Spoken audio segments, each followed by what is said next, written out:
Hallelujah, praise the lord. প্ৰভু যীশুৰ মধুৰ নামত আপোনালোক সকলোকে স্বাগতম জনালোঁ। আশা কৰোঁ আপোনালোক সকলোৱে ভালে আছে।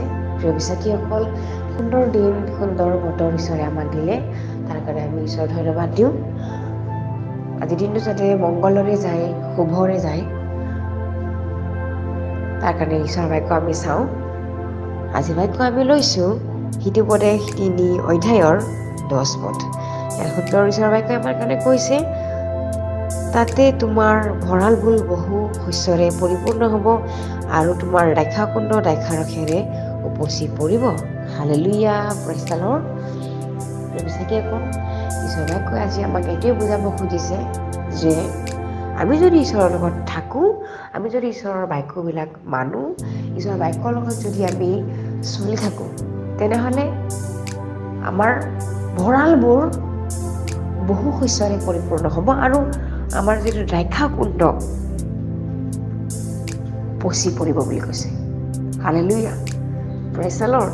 কিন্তু আমি এই বাক্যৰ যদি অকণমান আগৰ পৰা পঢ়োঁ, ওপৰৰ পৰা, তেনেহ'লে ইয়াতে কৈ আছে যে 9 নম্বৰত কৈ আছে, তোমাৰ সম্পত্তিৰে জিহুৱাক আদৰ কৰা আৰু তোমাৰ সকলো আয়ৰ আগভাগেৰে জিহুৱাক সন্মান কৰা বুলি কৈছে।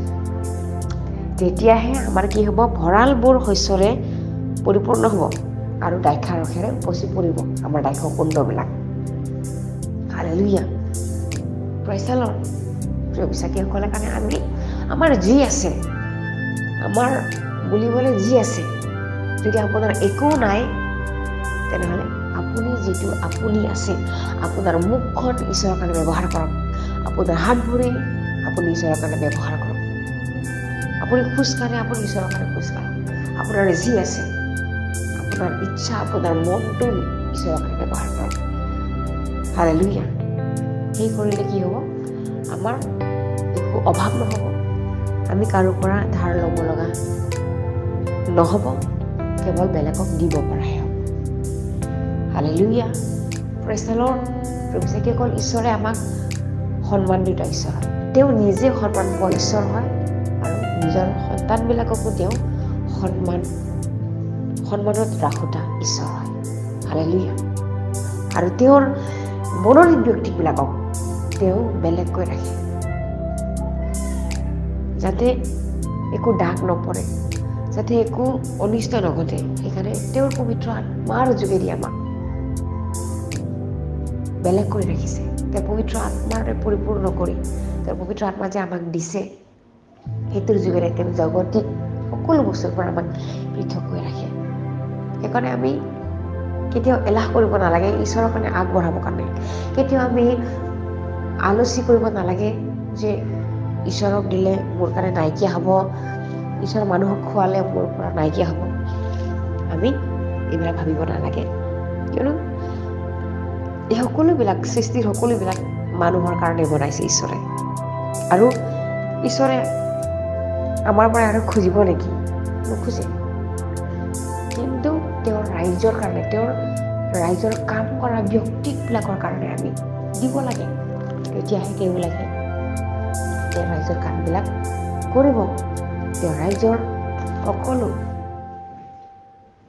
কামবিলাকত উন্নতি হ'ব, আগবাঢ়িব। Hallelujah, praise the lord. সেইকাৰণে আমাৰ মনবিলাক হৰ্ষিত মন হ'ব লাগে, যাতে আমাৰ পিতৃ ঈশ্বৰক আমি নিজৰ সম্পত্তিৰে গৌৰৱ কৰিব পাৰোঁ, আমাৰ নিজৰ যিটো ধন সম্পত্তিৰে তেওঁক আমি আৰাধনা কৰিব পাৰোঁ। প্ৰিয় বিশ্বাসীসকল, আমি এইটো ভাবিব নালাগে যে মই বাক্য ক'ব নাজানো, মই আৰাধনা কৰিব নাজানো, মইতো আৰাধনা স্তুতি কৰাৰ লিডাৰ নহয়। কিন্তু আপুনিও নিজৰ যদি পকেটৰ পৰা আপুনি ঈশ্বৰৰ মানুহৰ কাৰণে সহায় কৰি আছে, আপোনাৰ চাকৰিৰ দৰমহাৰ পৰা যদি আপুনি ঈশ্বৰৰ ৰাইজৰ মানুহৰ কাৰণে দি আছে, সেইটো এটা আপোনাৰ পৰিচৰ্যা হয়। হালেলুয়া। সেইকাৰণে আমি যিমান ঈশ্বৰৰ কাৰণে দিওঁ, সিমানে আমাৰ ভঁৰালবোৰ উপচি পৰিব। Hallelujah, praise the lord. আৰু তেওঁৱে আমাক দিছে যাতে আমি তেওঁক দিব পাৰোঁ। তেওঁ দুখীয়া নহয়, তেওঁ যে সম্পত্তি বিচাৰিব, তেওঁ এনেকুৱা নথকা ঈশ্বৰ নহয় যে তেওঁ মানুহৰ পৰা খুজিব। বিশ্বাসীসকল, তেওঁ এইটোৱে বিচাৰে যে আমি তেওঁক কিমান গুণ প্ৰেম কৰোঁ, তেওঁ এইটোৱে চাব বিচাৰে। আৰু তেওঁৰ প্ৰতি আমাৰ কিমান বিশ্বাস আছে, কিমান প্ৰেম আছে, এইটোৱে তেওঁ বিচাৰে। বিশ্বাসীসকল, আমি তেওঁক সদায় প্ৰেম কৰিব লাগে, কাৰণ তেওঁ আমাৰ পিতৃ হয়। তেওঁৰ উশাহটো, তেওঁৰ আত্মাটো আমাৰ ভিতৰত আছে। তেওঁৰ কাৰণে আজি আমি জীয়াই আছোঁ। সেইকাৰণে আমি তেওঁক আৰাধনা কৰিব লাগে, সৰ্বস্বৰে আমি তেওঁক স্তুতি কৰিব লাগে। কিয়নো তেওঁক দিবলৈ আমাৰ একো নাই।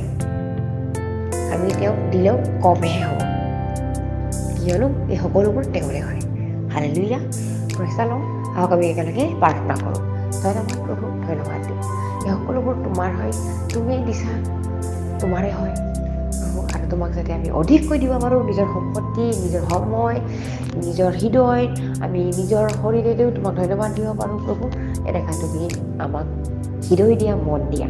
আৰু যিসকলে আজিলৈকে তোমাক ভালকৈ জনা নাই, তোমাক আৰাধনা কৰিবলৈ শিকা নাই, তেওঁলোকক তুমি এনেকুৱা হৃদয় দিয়া যাতে তোমাৰ প্ৰতি আনন্দ হয়, তোমাৰ প্ৰতি আসক্ত হয়।